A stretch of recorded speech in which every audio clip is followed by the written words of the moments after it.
1 cup மைதா மாவு எடுத்திருக்கேன். நான் எடுத்திருக்கிற மைதாவோட வெயிட் வந்து பார்த்தீங்கன்னா 200 கிராம் இருக்குது. முதல்ல மாவு வந்து சலிச்சிட்டு அதுக்கப்புறமா ஒரு பவுலில் சேர்த்துக்கலாம். உப்பு கொஞ்சமாக சேர்த்துக்கிறேன். நம்ம எந்த ஒரு ஸ்வீட் செய்கிறதா இருந்தாலுமே சரி உப்பு சேர்த்துட்டு தான் நம்ம செய்யணும். மேலே வந்து மாவு வந்து கொஞ்சம் உப்பு இருந்தால் சாப்பிட நல்லாயிருக்கும். உப்பு சேர்த்துட்டு நல்லா கலந்து கொடுத்துட்டு இது கூடவே 1 ஸ்பூன் அளவுக்கு வெண்ணெய் எடுத்து வச்சுருக்கேன். அந்த வெண்ணெயை சேர்த்துக்கிறேன். மாவோடு சேர்த்து நல்லா மிக்ஸ் பண்ணி விட்டுக்கலாம். வெண்ணெய்க்கு பதிலாக நீங்கள் நெய் எண்ணெய் கூட சேர்த்துக்கலாம். கொஞ்சம் கொஞ்சமாக தண்ணி சேர்த்து நம்ம சப்பாத்திக்கு மாவு எப்படி பிசைவோமோ அது போலவே பிசைஞ்சிக்கலாம்.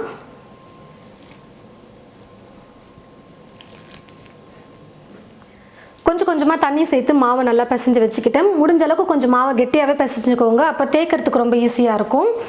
இப்போ மாவு வந்து அப்படியே ஒரு பக்கம் ஊறட்டும். இன்னொரு பக்கம் நம்ம வந்து சர்க்கரை பாகு ரெடி பண்ணி வச்சுக்கலாம். சர்க்கரை பாகு ரெடி பண்ணுறதுக்கு ஒரு பாத்திரம் எடுத்து வச்சுக்கோங்க. நான் வந்து இப்போ கடாய் தான் எடுத்திருக்கேன். இப்போ இந்த கடாயில் 3/4 கப் அளவுக்கு சர்க்கரை சேர்த்துக்கிறேன். 1/4 கப் தண்ணி சேர்த்துக்கிறேன்.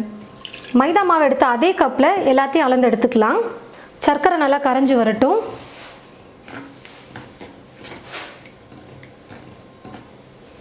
சர்க்கரை நல்லா கரைஞ்சதுக்கு அப்புறமா நம்ம ஒரு கம்பி பதம் வர வரைக்கும் பாகு ரெடி பண்ணிக்கணும். சரியாக ஒரு கம்பி பதம் வந்ததுமே நம்ம ஸ்டவ் ஆஃப் பண்ணிக்கணும். இதுக்கப்புறம் ஸ்டவ்வை வந்து மீடியம் ஃப்ளேமில் வச்சுக்கிட்டே குக் பண்ணிக்கலாம். டக்குன்னு ஒரு கம்பி பதம் வந்துடும். ஏன்னா நம்ம சர்க்கரையும் தண்ணியும் கொஞ்சமாக தான் எடுத்துருக்கோம்.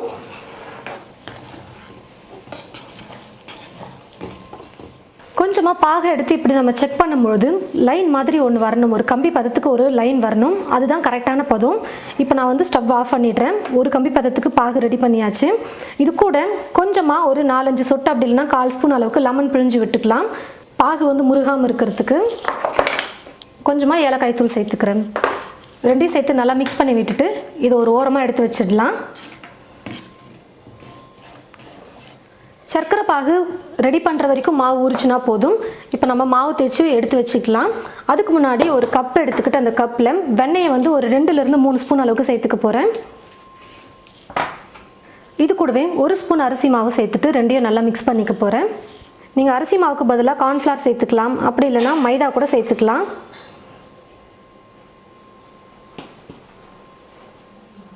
இப்போ பிசைஞ்சு வச்சுருக்கிற இந்த மாவை சின்ன சின்ன உருண்டைகளாக எடுத்து வச்சுக்கலாம் கட் பண்ணி. நான் எடுத்துருந்த மாவை மொத்தம் 7 உருண்டைகள் பண்ணி எடுத்து வச்சுருக்கேன். இப்போ ஒவ்வொரு உருண்டை மாவை எடுத்து நம்ம மெல்லிசாக கொஞ்சமாக மைதா மாவு போட்டு தேய்ச்சி எடுத்துக்கலாம். ரொம்ப மொத்தமாக இருக்கக்கூடாது. நல்லா மெல்லிசாக தேய்ச்சி எடுத்துக்கோங்க.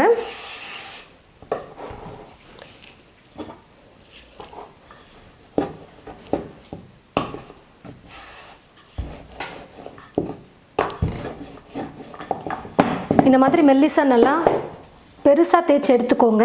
இது போல் செஞ்சு ஒரு பிளேட்டில் எடுத்து வச்சுக்கலாம். மீதி இருக்கிற எல்லா மாவையும் மைதா மாவு கொஞ்சம் போட்டு நான் தேய்ச்சி எடுத்து வச்சுக்கிறேன்.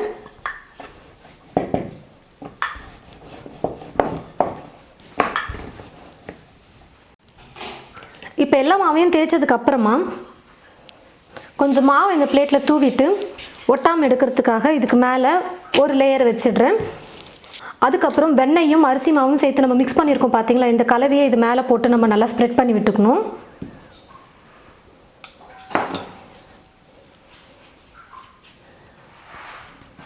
இப்போ திரும்பவும் இதுக்கு மேலே இன்னொரு லேயர் நம்ம தேய்ச்சி வச்சுருக்கோம் பார்த்தீங்களா, அந்த மாவை இது மேலே சேர்த்துடலாம்.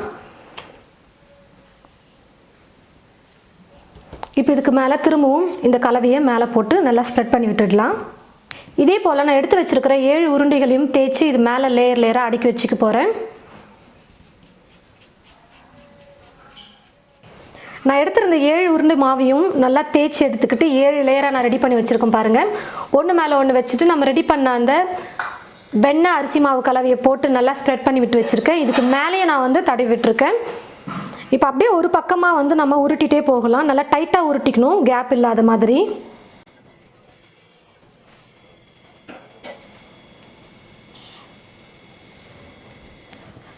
இந்த ஓரம் வந்து பிரியாத மாதிரி நல்லா இந்த மாதிரி தேய்ச்சி விட்டுக்கலாம். இப்போ வந்து பார்த்தீங்கன்னா இதை சின்ன சின்ன துண்டுகளாக நம்ம கட் பண்ணி எடுத்துக்கலாம். ரொம்ப பெருசாக இருக்கக்கூடாது, சின்ன சின்னதாக எடுத்துக்கணும்.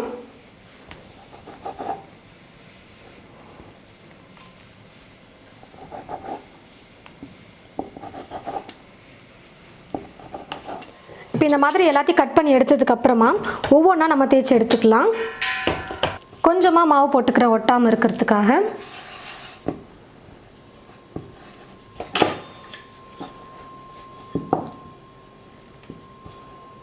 ரொம்ப அழுத்தம் கொடுக்கக்கூடாது, நம்ம எடுத்து வச்சிருக்கிற லேயர் வந்து மாறிடும், அதாவது லேயரே இல்லாமல் போயிடும். அதனால் லைட்டாக ப்ரெஸ் பண்ணி தேய்ச்சிக்கிட்டால் போதும்.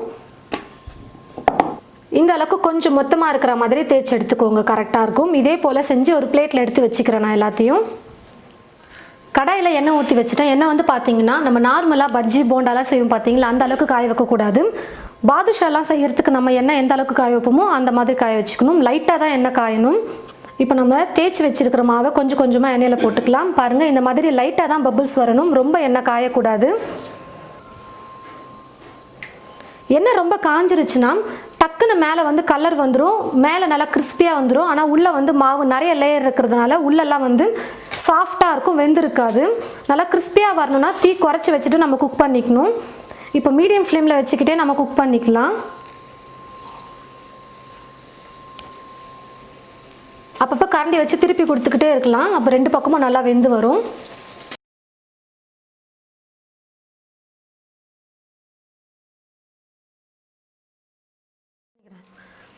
பாருங்கள் ஃப்ரெண்ட்ஸ், இந்த மாதிரி ஸ்டவ்வை மீடியம் ஃப்ளேமில் வச்சுட்டே குக் பண்ணிக்கணும். நல்லா கலர் மாற வரைக்கும், கொஞ்சம் லைட்டாக கலர் மாற வரைக்கும் நம்ம குக் பண்ணிக்கலாம். உள்ளேயும் வந்து பார்த்திங்கன்னா இப்போ நல்லா வெந்து வந்திருக்கும்.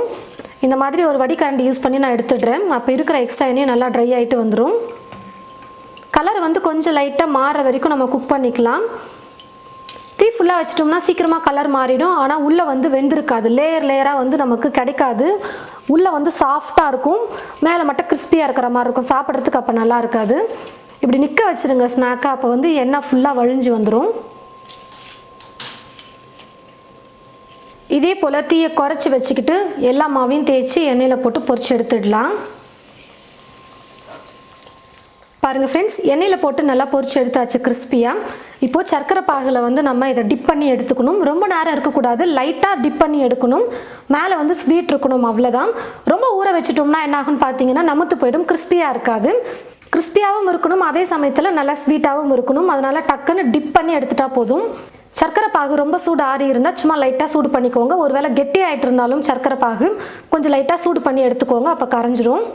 இப்போ ரெடி பண்ணி இருக்கிறத இப்படி சர்க்கரை பாகில் போட்டு ரெண்டு பக்கமும் டிப் பண்ணி எடுத்துட்டா போதும். ஒரு சிலர் வந்து இந்த மாதிரி சர்க்கரை பாகில் போட்டு எடுப்பாங்க இந்த ஸ்நாக்கை. இன்னும் ஒரு சிலர் வந்து சர்க்கரையை பவுடர் பண்ணிவிட்டு மேலே வந்து தூவி விட்டுருவாங்க. உங்களுக்கு எது பிடிச்சிருக்கோ அந்த மாதிரி பண்ணுங்கள். அதாவது இந்த ஸ்நாக்கை வந்து எண்ணெயில் பொரிச்சு எடுத்துகிட்டு நல்லா கிறிஸ்பியாக இதுக்கு மேலே சர்க்கரையை பவுடர் பண்ணி மேலே தூவி விட்டுருவாங்க. சர்க்கரை பாகு காய்ச்சாமலும் செய்வாங்க. பாகில் நல்லா டிப் பண்ணி எடுத்துட்டு ஒரு பிளேட்டில் எடுத்து வச்சுக்கலாம்.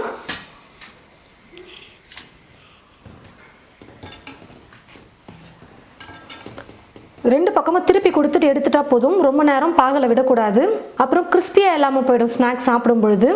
இது நல்லா ஆறிச்சு கொஞ்சம் நேரம் கழித்து பார்த்தீங்கன்னா மேலே வந்து சர்க்கரையாக இருக்கும். கடையிலலாம் நீங்கள் ஸ்நாக் பார்த்துருப்பீங்க. இதே போல் ரெடி பண்ணி வச்சுருக்கிற எல்லா ஸ்நாக்கையும் சர்க்கரை பாகில் போட்டு நான் நல்லா டிப் பண்ணி எடுத்துடுறேன். பாருங்கள் ஃப்ரெண்ட்ஸ், நல்லா ஸ்வீட்டாக ஒரு டேஸ்டியான ஒரு ஸ்நாக் ரெசிபி நம்ம ரெடி பண்ணிட்டோம். சாப்பிட நல்லா கிறிஸ்பியாகவும் ஸ்வீட்டாகவும் இருக்கும். இந்த ஸ்நாக் கண்டிப்பாக எல்லாருக்கும் ரொம்ப பிடிக்கக்கூடிய வகையில் இருக்கும். ஏற்கனவே நம்ம சேனலில் வந்து இதே ரெசிபியை காரமாக நம்ம செஞ்சுருக்கோம், இப்போ வந்து ஸ்வீட்டாக பண்ணியிருக்கோம். அந்த வீடியோட லிங்க்கையும் நான் உங்களுக்கு டிஸ்கிரிப்ஷன் பாக்ஸில் கொடுக்குறேன், கண்டிப்பாக போய் பாருங்கள். எந்த ரெசிபி உங்களுக்கு பிடிச்சிருக்கோ அதை நீங்கள் கண்டிப்பாக ட்ரை பண்ணி பார்த்துட்டு எப்படி இருக்குன்னு மறக்காமல் கமெண்ட் பாக்ஸில் வந்து கமெண்ட் பண்ணுங்கள். சாப்பிட நல்லா ஸ்வீட்டாகவும் பாருங்கள் எவ்வளோ கிறிஸ்பியாக இருக்குது, ரொம்ப சூப்பராக இருக்கும், சாப்பிட நல்லா மொறு மொறுன்னு. மெயினாக இந்த ஸ்நாக்ஸ் செய்யறதுக்கு 2 டிப்ஸ் ஃபாலோ பண்ணால் போதும்.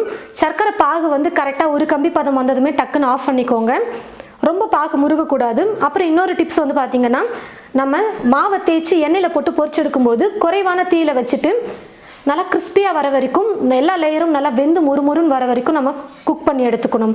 இந்த 2 டிப்ஸை மட்டும் ஃபாலோ பண்ணால் போதும், ஸ்நாக் பர்ஃபெக்டாக நமக்கு கிடச்சிரும். இந்த வீடியோவை மற்றவங்களுக்கும் ஷேர் பண்ணுங்கள். இது போல் நிறைய ரெசிபிஸ் பார்க்க தமிழ் ஃபுட் மசாலா சேனலை மறக்காமல் சப்ஸ்கிரைப் பண்ணிக்கோங்க. கூடவே பக்கத்தில் இருக்கிற பெல் ஐக்கானை கிளிக் பண்ண மறந்துடாதீங்க. தேங்க்யூ.